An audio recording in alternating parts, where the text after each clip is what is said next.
আসসালামু আলাইকুম সবাইকে। ওয়ালাইকুম আসসালাম। আপুমনি আজকে হিজাব পরে চলে আসছে, দেখি আজকে আপুমনি পরকীয়া প্রেমিকরে কি কি বলে। এই সময় কম, শুরু করো।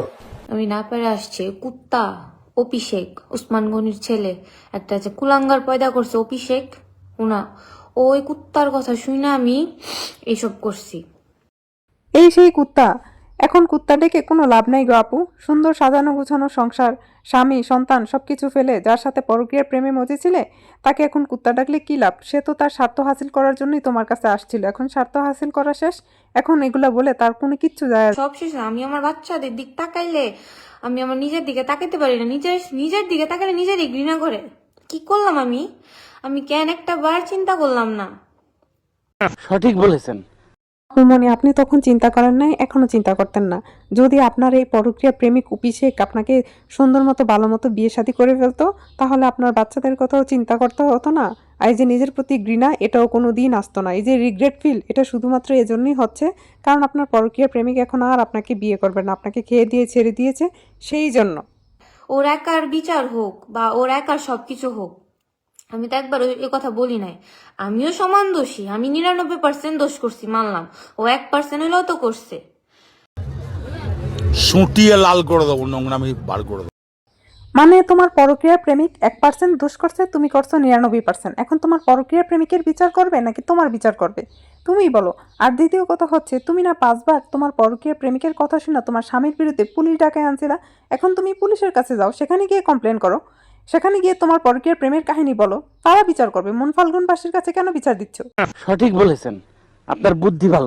ও পি কুত্তার বাচ্চা, মানে লম্পট, মানে এক কথা ভাই আমি তো গালিও দিতে পারতাছি না ওরে। মানে টার্গেটে থাকে বিয়েরটা মেয়ে, বুঝি বিয়েরটা মেয়েরে ধরুম খামু ছাইরা দিমু শেষ, বিয়েরটা মেয়েরা আমার আর কিছু করতে পারবো না।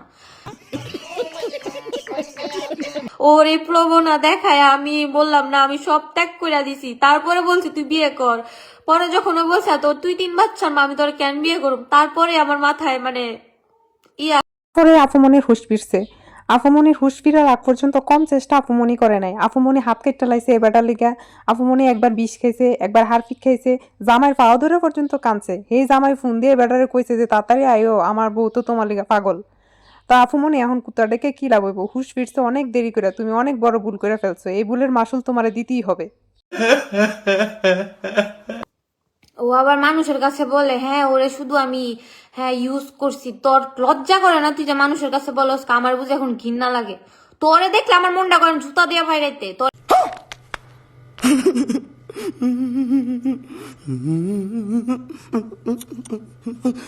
প্রকার বেশি কিছু বলতে চাই না, তবে আপুমনি একটা কথাই বলতে চাই, এখন আর এসব করে কোনো লাভ নেই।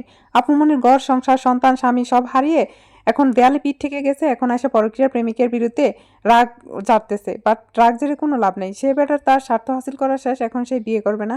এখন যেই এলাকায় আছে সেই মন ফাল্গুনবাসী ইতালির শহরে, সেখানকার মানুষ তো তার বিচার করতে যাবে না। এখনকার দিনের মানুষ আর সেই আগের মতো নাই, এখন চোখের সামনে মানুষকে মাইরা ফেললেও কেউ কারো বিচার করতে যায় না। আর তোমার মতো এই পরকীয়ার প্রেমের বিচার মানুষ করতে যাবে কেন?